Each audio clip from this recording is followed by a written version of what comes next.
ഇപ്പോൾ ഈ butterfly park അല്ലെങ്കിൽ സഫാരി പാർക്ക് എന്ന് പറയുമ്പോൾ ആൾക്കാരുടെ മനസ്സ് ഇവിടെ വന്നു കഴിഞ്ഞാൽ കുറേ ബട്ടർഫ്ലൈയെ കാണാൻ പറ്റുന്ന ഒരു ആഗ്രഹം കാണും. നമ്മൾ വിചാരിക്കുന്നത് എപ്പോഴും ബട്ടർഫ്ലൈ എന്ന് വെച്ച് കഴിഞ്ഞാൽ ഹണി മാത്രം തേൻ മാത്രം കുടിച്ചുകൊണ്ടിരിക്കുന്നതാണ് നമ്മൾ വിചാരിക്കുന്നത്. പക്ഷേ അങ്ങനെ എനിക്ക് ആദ്യം മുട്ടയിടുമെന്നും ബട്ടർഫ്ലൈ, അതിനുശേഷം അത് കാറ്റർപില്ലർ ആകുന്നു, അതിനുശേഷം പ്യൂപ്പ ആകുന്നു, അതിനുശേഷമാണ് 4ാമത്തെ സ്റ്റേജിൽ ബട്ടർഫ്ലൈ ആയിട്ട് വരുന്നതെന്നുള്ളത്. ഹായ് ഗൈസ്, നമ്മൾ അടുത്ത ഒരു പ്രധാനപ്പെട്ട സ്പോട്ട് നമ്മുടെ തെന്മല എക്കോ ടൂറിസത്തിലെ വളരെ പ്രധാനപ്പെട്ട ഒരു സ്പോട്ടാണ് ബട്ടർഫ്ലൈ സഫാരി പാർക്ക്. നമ്മളുടെ ചിത്രശലഭങ്ങളെയൊക്കെ സംരക്ഷിക്കുന്ന, അതിനെയൊക്കെ കൂടുതൽ അട്രാക്ട് ചെയ്യുന്ന ഒരു സ്ഥലമാണ്. ഇപ്പോൾ മഴയുടെ സീസൺ ആയതുകൊണ്ട് എത്രമാത്രം ചിത്രശലഭങ്ങളെ കാണാൻ പറ്റും എന്നുള്ള കാര്യത്തിൽ ഉറപ്പൊന്നുമില്ല. എന്തായാലും സിംഹത്തിൻ്റെ മടയിൽ നിന്ന് ഇറങ്ങിയേക്കാം. അപ്പോൾ നമ്മൾ ഇതിലെ മുകളിലോട്ട് പോവുകയാണ്, ബട്ടർഫ്ലൈ പാർക്കിലോട്ട്.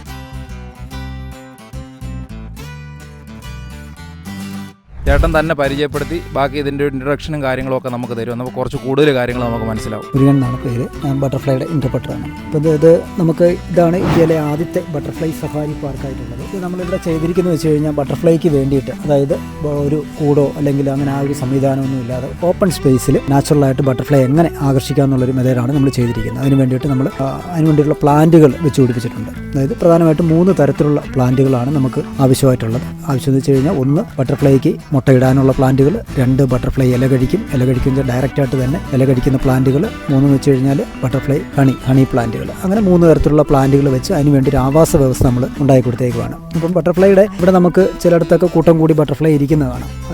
പ്ലാന്റുകൾ അതെ, അതാണ് സദേൺ ബേർഡ് വിങ് എന്ന് വെച്ചാൽ ഇന്ത്യയിലെ ഏറ്റവും വലിയ ബട്ടർഫ്ലൈ ആണ് ഗരുഡശലഭം എന്ന് പറയുന്നത്. ആ യെല്ലോയും ബ്ലാക്കും കൂടെ ചേർന്നിട്ട് അതിൻ്റെ ഫീമെയിലാണ് ഏറ്റവും വലുതായിട്ട് പരിഗണിക്കുന്നത്. അതിൻ്റെ തൊട്ട് പുറകിലൊരെണ്ണം പോകുന്നത് കോമൺ റോസ് എന്നുള്ളൊരു ബട്ടർഫ്ലൈ ആണ്. അത് കോമൺ യെല്ലോ ഗ്രാസ് എന്നുള്ള പാടാണ്. അപ്പോൾ ഇത് നമുക്ക് ഒറ്റ പ്രാവശ്യം പറയുന്നതുകൊണ്ട്, പേര് പറയുന്നതുകൊണ്ട് ചിലപ്പോൾ നിങ്ങൾക്ക് ഇത് മനസ്സിലാവില്ലായിരിക്കും. ബ്ലൂ മോർമോൺ എന്നുള്ള ബട്ടർഫ്ലൈ ആ പോകുന്നത്. പക്ഷേ ഇത് പറയുന്നത് എന്തിനാണെന്ന് വെച്ച് കഴിഞ്ഞാൽ ഇതിനനുസരിച്ചുള്ള പ്ലാന്റുകൾ നമുക്കിവിടെ ഉണ്ട്. ഇത് കണ്ടോ, ഇതെന്ന് വെച്ച് കഴിഞ്ഞാൽ ഇതിനകത്തൊരു ബട്ടർഫ്ലൈ ഇരിക്കുന്നതാണ്. ഇത് ക്രോട്ടലേറിയ എന്ന് പറഞ്ഞൊരു പ്ലാന്റ്. അതെ, glassy tiger, dark blue tiger, അങ്ങനെ ഒരു 4-5 സ്പീഷ്യസ്, സ്ട്രൈപ്ഡ് അപ്പുറം പറഞ്ഞു പോകുന്നത് സ്ട്രൈപ്ഡ് ടൈഗർ, അങ്ങനെ ഒരു 4-5 സ്പീഷ്യസ് ബട്ടർഫ്ലൈ ഈ ഇല കഴിക്കാനായിട്ട് വരും. ഇത് കിലിക്കിച്ചെടി എന്ന് പറയുന്നത്, കിലിക്കാമ്പട്ടി എന്ന് പറയുന്ന ഒരു പ്ലാന്റ് ആണ്. അത് കഴിച്ചേക്കുന്നുണ്ടോ, മൊത്തം ഹോളായിട്ടിരിക്കുന്നുണ്ടോ. അങ്ങനെ ഓരോ ബട്ടർഫ്ലൈ, ഇത് എക്സാമ്പിൾ ഞാൻ പറഞ്ഞതേ ഉള്ളൂ, ഓരോ ബട്ടർഫ്ലൈ അങ്ങനെ ഇല കഴിക്കും. നമ്മൾ വിചാരിക്കുന്നത് എപ്പോഴും ബട്ടർഫ്ലൈ എന്ന് വെച്ച് കഴിഞ്ഞാൽ ഹണി മാത്രം തേൻ മാത്രം കുടിച്ചുകൊണ്ടിരിക്കുന്നതാണ് നമ്മൾ വിചാരിക്കുന്നത്. പക്ഷേ അങ്ങനെ ഇത് കോമൺ ക്രോ എന്ന് പറഞ്ഞൊരു ബട്ടർഫ്ലൈ ഉണ്ട്. അപ്പോൾ അങ്ങനെ ഓരോന്നിനും ആപ്റ്റായിട്ടുള്ള ഇല കഴിക്കുന്ന പ്ലാന്റുകളുണ്ട്. അതിനൊപ്പം തന്നെ ബട്ടർഫ്ലൈ ഏതെങ്കിലും ഒരു കാണുന്ന ഒരു പ്ലാന്റ് മുട്ടയിടത്തില്ല ഒരിക്കലും. കാരണം എന്ന് വെച്ച് കഴിഞ്ഞാൽ ഇതിനകത്തൊന്നും, ഇതൊക്കെ ഇന്ത്യൻ സ്നേക്ക് ബീഡ്സ് എന്ന് പറഞ്ഞൊരു പ്ലാന്റ്, അതെന്ന് വെച്ച് കഴിഞ്ഞാൽ ഹണിക്ക് വേണ്ടി മാത്രമുള്ള പ്ലാന്റ്. അപ്പോൾ ഏതെങ്കിലും ഒരു പ്ലാന്റ് ഇപ്പോൾ ഒരിക്കലും ഒരു ബട്ടർഫ്ലൈ മുട്ടയിടത്തില്ല. കാരണം എന്ന് വെച്ച് കഴിഞ്ഞാൽ മുട്ടയിട്ട് അതിൻ്റെ അടുത്ത നെക്സ്റ്റ് സ്റ്റേജ് എന്ന് പറയുമ്പോഴത്തേന് കാറ്റർപില്ലറാണ്. ആ കാറ്റർപില്ലർ ഏത് ഇലയാണ് കഴിക്കുന്നതെന്ന് നോക്കിയിട്ടാണ് ആ മദർ ബട്ടർഫ്ലൈ എന്നുള്ളത് ആ പ്ലാന്റിനകത്ത് മുട്ടയിടുന്നത്. മുട്ട വിരിഞ്ഞ് ആ കാറ്റർപില്ലറിന് ഇല കഴിക്കാനായിട്ട് പറ്റണം. അപ്പോൾ അതുകൊണ്ട് തന്നെ അതിനനുസരിച്ചുള്ള പ്ലാന്റുകൾ നമുക്ക് നട്ടുപിടിപ്പിച്ചിട്ടുണ്ട്. മുട്ടയിടുന്ന പ്ലാന്റ് അല്ല. അപ്പോൾ അങ്ങനെ ഇതെല്ലാ ക്ലൈമറ്റിലും ഒരു പൂവെങ്കിലും പൂക്കുന്ന പ്ലാന്റ് എന്നുള്ള കൺസെപ്റ്റാണ്. ഇതാണ് ഇത് കോമൺ യെല്ലോ ഗ്രാസ് എന്നുള്ളൊരു ബട്ടർഫ്ലൈ ഉണ്ടാവും, മഞ്ഞപ്പാപ്പത്തി. പിന്നെ ഇവിടെ നമ്മൾ പൂ പൂക്കുന്ന പ്ലാന്റുകളിലും ഒരു വെറൈറ്റി ഉണ്ട്. കാരണം എന്ന് വെച്ച് കഴിഞ്ഞാൽ ഇതെല്ലാം ലോക്കൽ പ്ലാന്റ്. സ്ട്രൈപ്ഡ് ടൈഗർ എന്നുള്ള ബട്ടർഫ്ലൈ.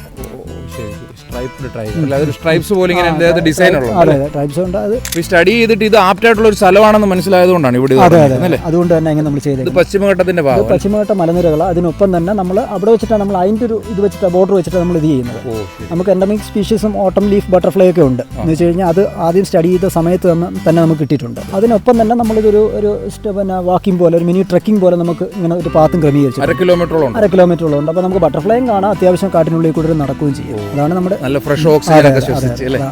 സഞ്ചാരികളൊക്കെ ഒത്തിരി വരാം, ആവശ്യം പോലെ വരാം. ഈ പഠന സംബന്ധമായിട്ടുള്ള കാര്യങ്ങൾക്ക് ആൾക്കാർ പഠന സംബന്ധമായിട്ട് ഏറ്റവും കൂടുതൽ ഫാമിലി കഴിഞ്ഞ് കഴിഞ്ഞാൽ പിന്നെ പഠന സംബന്ധമായിട്ട്, അതിപ്പം ഏജ് അങ്ങനെ പ്രത്യേകിച്ചൊന്നും എന്ത് കോഴ്സൊക്കെ പഠിക്കുന്നവരാണ്. അത് പിന്നെ ബോട്ടണിയും കാര്യങ്ങളും ആ രീതിയിൽ തന്നെ, അല്ലെങ്കിൽ അതെ ബന്ധപ്പെട്ടുള്ള ആൾക്കാരെല്ലാം വരാറുണ്ട്. ഫോട്ടോഗ്രാഫിയും വരാറുണ്ട്.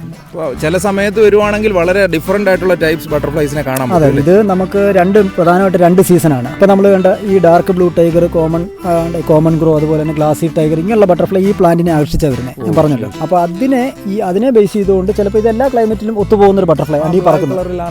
അത് ബ്ലൂ മോർമോൺ, കൃഷ്ണശലഭം. അപ്പോൾ ഇത് എല്ലാ കാലാവസ്ഥയിലും കാണുന്ന ഒരു ബട്ടർഫ്ലൈ. അപ്പോൾ നമുക്ക് ഈ പ്ലാന്റ് തോനെ വെച്ച് കഴിഞ്ഞാൽ നമുക്ക് ഒരുപാട് ബട്ടർഫ്ലൈസിനെ ആകർഷിക്കാനായിട്ട് പറ്റും. പക്ഷെ നമ്മൾ അങ്ങനെ മാത്രമല്ല ചെയ്തേക്കുന്നത്. എന്ന് വെച്ചാൽ നമുക്ക് എല്ലാ സ്പീഷീസിനും വേണം. അതുകൊണ്ടാണ് ഞാൻ പറഞ്ഞത് 2 സീസൺ നമുക്കുള്ളത്. ഒന്നെന്ന് വെച്ച് കഴിഞ്ഞാൽ നമുക്ക് ഇതേ ഇനം ബട്ടർഫ്ലൈ മാത്രം, ഈ ക്രോട്ടലേറിയ ആകർഷിച്ച് വരുന്ന ബട്ടർഫ്ലൈ മാത്രം ധാരാളം കാണും. 2 വെച്ച് കഴിഞ്ഞാൽ നമുക്ക് ഈ സമയം എന്ന് വെച്ച് കഴിഞ്ഞാൽ നമുക്ക് ചൂണ്ടിക്കാണിക്കാൻ പറ്റും ഓരോ സ്പീഷീസിനെയും. അതായത് ഒരു 10-20 സ്പീഷീസിനെങ്കിലും ഒരേ ടൈം നമുക്ക് കാണാൻ പറ്റും. അത് കൃഷ്ണഗിരിയുടെ എന്നുള്ള, അതായത് അത് വലിയ ഇനം ബട്ടർഫ്ലൈ ആണ്. അതായത് സദേൺ ബേർഡ് വിങ്, ബ്ലൂ മോർമോണെ, അതുപോലെ തന്നെ കോമൺ മൈം, അങ്ങനെയുള്ള വലിയ ഇനം ബട്ടർഫ്ലൈ എല്ലാം വന്ന് തേൻ കുടിക്കുന്ന ഒരു പ്ലാന്റ്. കാരണം വെച്ച് കഴിഞ്ഞാൽ ഈ വലിയ ഇനം ബട്ടർഫ്ലൈക്ക് തന്നെ ആയതുകൊണ്ട് അത് താന്ന് വന്നിട്ട് അധികം തേൻ കുടിക്കത്തില്ല. അതിന് ശകലം പൊക്കത്തിൽ നിൽക്കുന്നതിനാണ് കുറച്ചും കൂടെ എളുപ്പമായിട്ടുള്ളത്. എന്ന് വെച്ചാൽ അത്രയും വിങ്സിന് അത്രയും അതെല്ലാം ഭാരം ഉള്ളതുകൊണ്ട് തന്നെ അതുകൊണ്ട് അത് അതിനെ തന്നെ അതുകൊണ്ട് നമ്മൾ ഈ കൃഷികളെ തന്നെ കുറച്ചുകൂടെ കാണാൻ പറ്റും. ഇതാണ് നമ്മൾ നേരത്തെ കാണിച്ച ബ്ലൂ മോർമോൺ എന്നുള്ളൊരു ബട്ടർഫ്ലൈ, കൃഷ്ണശലഭം എന്നുള്ളത്.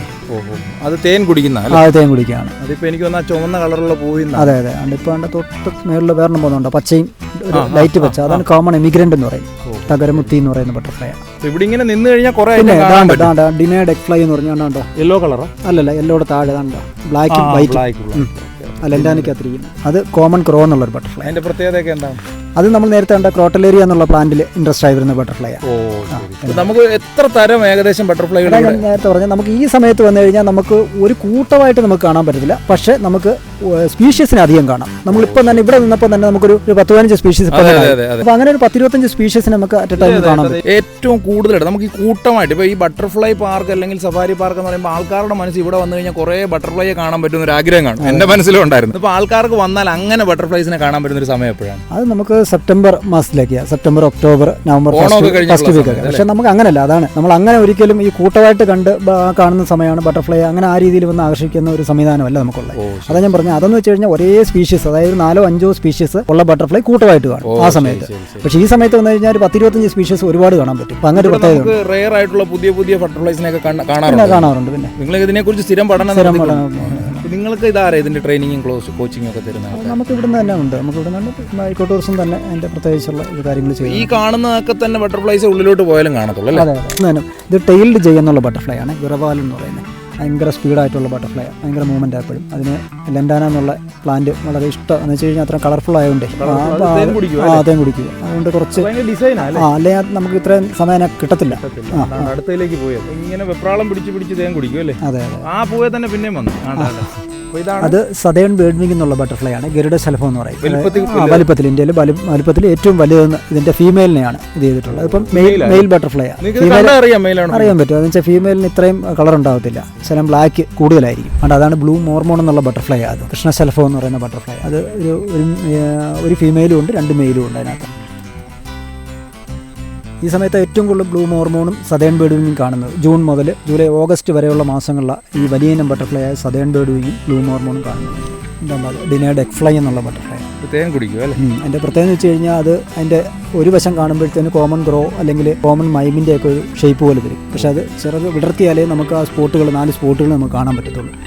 അത് നീലയും കൂടെ ചേർന്നിട്ട്, വൈറ്റും നീലയും കൂടെ ചേർന്ന് നല്ല കാണാൻ ഭംഗിയുള്ള ബട്ടർ. അതാണ് സദേൺ ബേർഡ്വിംഗ്. സദേൺ ഗരുഡ ശലഭം എന്ന് പറഞ്ഞ ബട്ടർഫ്ലൈ. ഇന്ത്യയിലെ ഏറ്റവും വലിയ ബട്ടർഫ്ലൈ ആയിട്ട് അതിനെ കണക്കാക്കിയിട്ടുള്ളത്. അതിൻ്റെ ഫീമെയിൽ ബട്ടർഫ്ലൈ. മെയിലിനേക്കാൾ വലുത് ഫീമെയിലാണ്. ഇത് ആനത്തകര എന്നുള്ള പ്ലാന്റ് ആണ്. കോമൺ എമിഗ്രൻറ്റും കോമൺ യെല്ലോ ഗ്രാസ് എന്നുള്ള ബട്ടർഫ്ലൈ അല്ല ഇതിനകത്ത് വന്ന് മുട്ടയിടുന്നത്. മുട്ടയിട്ട് അതിൻ്റെ ക്യാറ്റർപില്ലർ ഈ ഇലയാണ് കഴിക്കുന്നത്. അടുത്ത് കോമൺ എമിഗ്രൻറ്റിന് മുട്ട കണ്ടോ? ഈ വൈറ്റ് കളർ. വൈറ്റ് കളർ സ്പോട്ടായിട്ടിരിക്കുന്നത്. ഈ മഴ പെയ്തൊന്നും പോകത്തില്ല? പോകും, പക്ഷേ അത് ഒട്ടിച്ച് വെച്ചിട്ടുണ്ട്. നമ്മൾ ഇത് പ്രധാനമായിട്ടും ഈ കോമൺ എമിഗ്രൻറ്റും കോമൺ യെല്ലോ ഗ്രാസും ചെയ്യുന്നതെന്ന് വെച്ച് കഴിഞ്ഞാൽ ഇതിൻ്റെ മുകൾ ഭാഗത്തായിരിക്കും ഏറ്റവും കൂടുതൽ ഒട്ടിച്ച് വെക്കുന്നത്. സാധാരണ ഇതിൽ ബട്ടർഫ്ലൈസ് താഴ്ഭാഗത്ത്, എല്ലാവരുടെ താഴ്ഭാഗത്ത് തന്നെ ആയിരിക്കും എന്ന് പറഞ്ഞുകൊണ്ട് താഴ്ഭാഗത്ത് ഇടത്തില്ലെന്നല്ല, പക്ഷേ ഇത് മോൾ ഭാഗത്ത് തുമ്പലയ്ക്കകത്തായിരിക്കും ഇടുന്നത്. അങ്ങനെ ഒരു പ്രത്യേകത. അതായത് തളിരലയ്ക്കകത്ത് മാത്രമേ ഇടത്തുള്ളൂ. നമുക്ക് റെഡ് പൈരറ്റ് എന്നുള്ള ബട്ടർഫ്ലൈ ഒന്ന് മുട്ടയിടണമെങ്കിൽ ഈ പ്ലാന്റിലേ മുട്ടയിടും. അതുപോലെ ഇതുണ്ടോ, ടർണേറ എന്നുള്ള പ്ലാന്റാണ്. ടോണിക്കോസ് എന്നുള്ള ബട്ടർഫ്ലൈ ഏപ്രിൽ മാസത്തായിരിക്കും കൂടുതലെന്നേ ഉള്ളൂ. ആ ബട്ടർഫ്ലൈ ഇതിൻ്റെ ഏറ്റവും നിരന്നായിരിക്കും. മറ്റേതെന്ന് വെച്ച് കഴിഞ്ഞാൽ ഒരു മുട്ടയായിരിക്കും ഒരുമിച്ചിടുന്നത് സാധാരണ രീതിയിൽ, പക്ഷേ ഇത് കൂട്ടത്തോടിടും. ടോണിക്കോസിൻ്റെ പ്രത്യേകത അതെ. അപ്പോൾ അത്തരം ബട്ടർഫ്ലൈ ആവശ്യമുള്ള പ്ലാന്റുകളാണ്. ഇതിൻ്റെ ഇലയെല്ലാം തിന്നിരിക്കുന്നുണ്ട്. എന്ന് വെച്ച് കഴിഞ്ഞാൽ ബട്ടർഫ്ലൈയുടെ ക്യാറ്റർപില്ലർ പുഴു തിന്നേക്കുന്ന എന്ന് വെച്ച് കഴിഞ്ഞാൽ അൽപ്പോ എന്ന് പറഞ്ഞൊരു പ്ലാന്റ് ആയത്. ഇതാണ് അൽപ്പോ എന്ന് പറഞ്ഞ പ്ലാന്റ് എന്ന് വെച്ച് കഴിഞ്ഞാൽ Malabar rose, common rose, southern bird, ഇന്ത്യയിലെ ഏറ്റവും വലിയ ബട്ടർഫ്ലൈ എന്ന് പറഞ്ഞില്ലേ, ആ ബട്ടർഫ്ലൈ എല്ലാം അതെല്ലാം ഇതിനകത്തെ മുട്ടയിടും. ക്യാറ്റർപില്ലർ ഈ ഇലയായിരിക്കും കഴിക്കും. ഇല കഴിച്ചതിന് ശേഷം പ്യൂപ്പ സ്റ്റേജിലേക്ക് മാറും. ഇതാണ്ട് ഇത് സദേൺ ബേർഡ് എന്ന് പറഞ്ഞ ബട്ടർഫ്ലൈയുടെ നമ്മൾ നേരത്തെ കണ്ടില്ലേ, അതിൻ്റെ പ്യൂപ്പ ഇതിനകത്തുണ്ടല്ലേ. അതെ. ഇനിയിപ്പോൾ ഏകദേശം ഒരു 10-12 ദിവസത്തിനുള്ളിൽ വിരിഞ്ഞ് വരും. ഓരോ സ്റ്റേജ് ഉണ്ടല്ലോ. ഇനിയിപ്പോൾ ഇത് പൊട്ടിയിട്ടാണ് ഇതിനകത്ത് നിന്നാണ് ബട്ടർഫ്ലൈ വെളിയിൽ വരുന്നത്. ഇത് കണ്ടോ, ഇത് മലബാർ റോസ് എന്നുള്ള ബട്ടർഫ്ലൈയുടെ ക്യാറ്റർപില്ലറാണ്. അത് ഇല തിന്നുകൊണ്ടിരിക്കുന്നേ ഉള്ളൂ. ഇനി ഒരു 3-4 ദിവസം കൂടെ വേണം പ്യൂപ്പ സ്റ്റേജിലേക്ക് മാറാനായിട്ട്. സ്കൂൾ കുട്ടികൾ ഏറ്റവും കൂടുതൽ വരുന്നൊരു സ്പോട്ട് കൂടിയാണ്. അപ്പോൾ അതുകൊണ്ട് തന്നെ നമ്മൾ ഈ കൊച്ചു കുട്ടികൾ വരുമ്പോഴത്തേന് ഒരു ബിലോ ഒരു 5ാം ക്ലാസ് 6ാം ക്ലാസ് അങ്ങനത്തെ സ്റ്റേജ് വരുമ്പോഴത്തേന് അവർക്ക് കാറ്റർപില്ലർ, പ്യൂപ്പ, അങ്ങനെ ഈ ബട്ടർഫ്ലൈയുടെ 4 സ്റ്റേജസും പറഞ്ഞു കൊടുക്കാൻ വേണ്ടി ഈസി ആയിട്ട് അവർക്ക് മനസ്സിലാവണം. അപ്പോൾ അതുകൊണ്ട് തന്നെ നമ്മൾ ആദ്യം ഒരു എഗ്ഗാണെന്നും അത് ഓരോ ഇതിന് തന്നെ ഫാമിലി ഉണ്ട്. ഓരോ ബട്ടർഫ്ലൈയുടെ ഫാമിലി, ടൈലുള്ളത് ഇല്ലാത്തത് അങ്ങനെയൊക്കെയുള്ള ഫാമിലി ഉണ്ട്. എനിക്ക് ആദ്യം മുട്ടയിടുമെന്നും ബട്ടർഫ്ലൈ, അതിനുശേഷം അത് കാറ്റർപില്ലർ ആകുമെന്നും അതിനുശേഷം പ്യൂപ്പ ആകുമെന്നും അതിനുശേഷമാണ് 4ാമത്തെ സ്റ്റേജിൽ ബട്ടർഫ്ലൈ ആയിട്ട് വരുന്നത് എന്നുള്ളത് ഈസി ആയിട്ട് അവർക്ക് മനസ്സിലാക്കി കൊടുക്കാൻ വേണ്ടിയുള്ള കുട്ടികൾ വന്നാൽ കൂടുതൽ ഇതിനകത്തോട്ടായിരിക്കും കൊണ്ടുവരുന്നത് അല്ലേ? അല്ല, ഇത് പറഞ്ഞു കൊടുത്ത് ഇങ്ങനെ കൊണ്ടുപോവുക ചെയ്യുന്നത്. ഇത് മാത്രമായിട്ട് നമ്മൾ തീവല്ല ചെയ്യുന്നത്, കാണിച്ചു കൊടുക്കാനാണ് മാക്സിമം ശ്രമിക്കുന്നത്. എന്തായാലും ഒരു അടിപൊളി ഇൻഫർമേഷൻ ആണ് കിട്ടിയത്. ഞാൻ ആദ്യമായിട്ട് വരുവാണ് ഇങ്ങനെ ഒരു അത്ഭുത സംഭവം. സത്യം പറഞ്ഞാൽ അല്ലേ, ചേട്ടൻ ഉണ്ടായിരുന്നോണ്ട് നമുക്ക് ഇത്ര ഇൻഫർമേഷൻ കിട്ടി. അല്ലെ നമ്മളിവിടെ വന്ന് ഏതെങ്കിലും 1-2 ചിത്രശലഭത്തിനെ കാണും, 2 ഫോട്ടോ എടുക്കും, പോകും. എന്താണ് ഇതിന്റെ പർപ്പസ് എന്നോ എങ്ങനെയാണ് ഇവിടെ ഇത്രയും ചിത്രശലഭം വരുന്നൊന്നും അറിയാൻ പറ്റത്തില്ല. വളരെ ഡീറ്റെയിൽ ആയിട്ടുള്ള ഇൻഫർമേഷൻ കിട്ടി. അപ്പോൾ എന്തായാലും ഒരു അടിപൊളി വീഡിയോ ഇതുകൊണ്ട് എന്തായാലും എല്ലാവർക്കും കാണാൻ പറ്റും. ഇങ്ങനെയുള്ള ഈ ചിത്രശലഭങ്ങൾക്കൊക്കെ ഫാൻസ് ഒത്തിരി ഉണ്ട്. ഈ സ്പീഷീസിന് മാക്രോ ഫോട്ടോഗ്രാഫി ഒക്കെ ഉണ്ട്. അതിലൊക്കെ ഫോക്കസ് ചെയ്യുന്ന ഒത്തിരി ആൾക്കാരുണ്ട്. അവർക്കൊക്കെ ഒത്തിരി ഗുണം ചെയ്യുന്ന ഒരു വീഡിയോ ആണ്. അപ്പോൾ ഓക്കെ, താങ്ക് യു.